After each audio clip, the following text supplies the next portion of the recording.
Welcome to the Delmarva Almanac. Each week we connect you to the best of Delmarva. I'm your host, Dana Kester McCabe. Arden Bardol creates unique fine art jewelry using metals and polymer clay.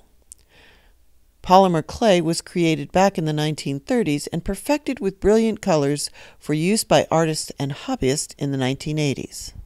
Since then, artists have come up with countless ways to use the clay. Arden Bardol's work could be called modern or even futuristic. Yet at the same time, it has almost a retro 1960s vibe to it. There are hints of nature-inspired Native American and African motifs, and at the same time it has elements of machinery and simple geometric shapes. However you describe it, its construction is near perfection, and it is fascinating to look at. I met Arden recently, and she told me how she got started making art. I am educated as an architect, and so that's my training. And to me, architecture is an art. So it's just on a very large scale.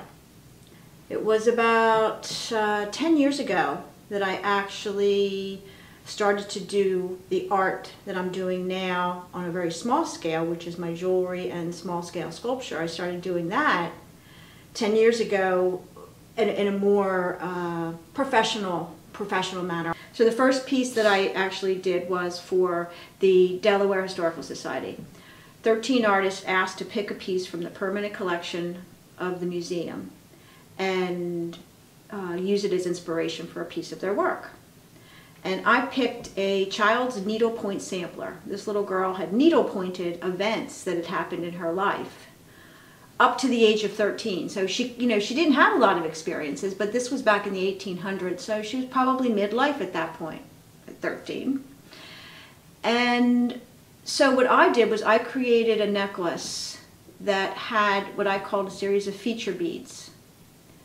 And each of the feature beads represented a major event in a life.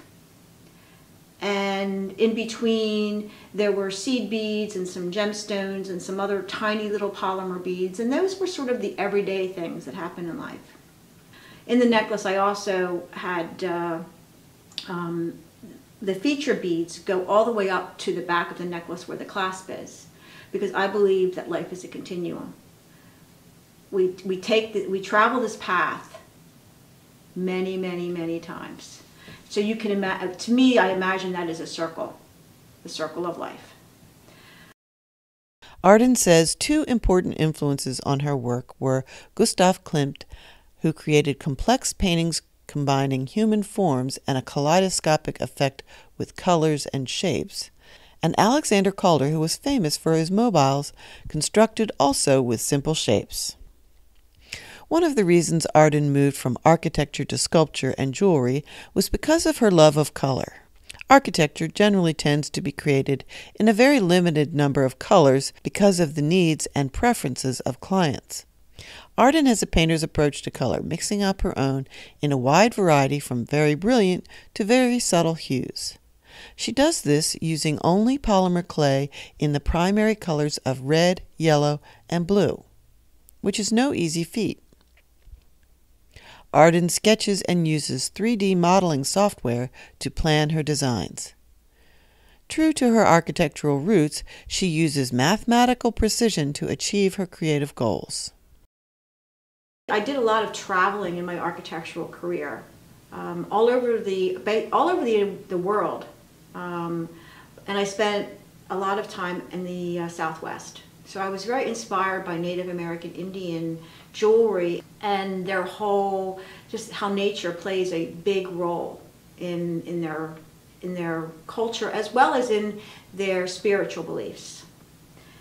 I also personally believe, in terms of my own personal spiritual beliefs, that God exists all around us. He is part of nature. And so I find my most serene times when I'm in nature. So, and the grand creator, if you study the internal workings of a flower, I mean, there is so much math and geometry that goes into the design, or, into the growth of those things. And so I've studied those things. Math is a big part of my life as an architect.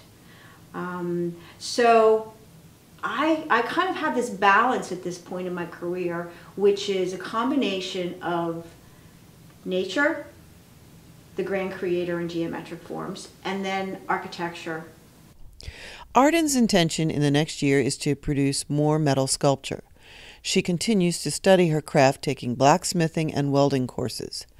She'll practice these skills over and over again until she is satisfied that she can manipulate the materials in a way that will allow her to produce finished pieces that live up to her very high standards.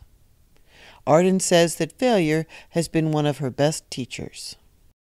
Ultimately, for me, the value in the piece is not the material in which it's been made. It is the workmanship, the creativity that goes into making it.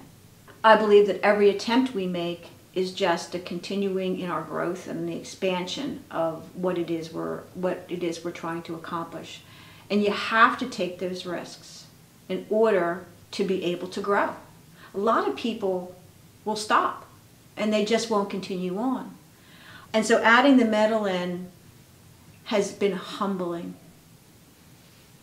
because you can work on a piece and with just too much heat or lack of focus and concentration, a day's worth of work can be completely gone. It burned away, literally burned away. I guess I want to say to every person that's just starting out is that if you love what you do, you have to love what you do. You can't be halfway there. You've got to love what you do, and you've got to allow yourself the time to explore, to be able to understand what is your voice. What do you want to tell the world? What do you want the world to see? So that when people look at something, they know it's you, without you having to be there. Like, they could look at something and say, even if you didn't sign it, they would know it was yours. And don't give up. Just don't give up, because 90% of the world is filled with those that have given up or settled for something. See Arden Bardol's work in person at the Rehoboth Art League and in Dover at Beyond Dimensions on Governor's Avenue, which is owned by Jean Francis, who has been a longtime supporter of Arden's work. Well, that's all for this edition of the Delmarva Almanac. Be sure to follow us on Facebook or Twitter, and next week join us to learn more about our local culture and get connected to our natural wonders. We'd like to thank our community partners, the Friends of Delmarva Public Radio, and our underwriters for their help in bringing this program to you, our audience. If you'd like to become an underwriter for this program, visit delmarvaalmanac.com/support. Our theme music was provided by Brightside Studio. This show has been a Moonshell production. Thanks for listening. Until we meet again, may the rhythms and tides of Delmarva bring you good fortune.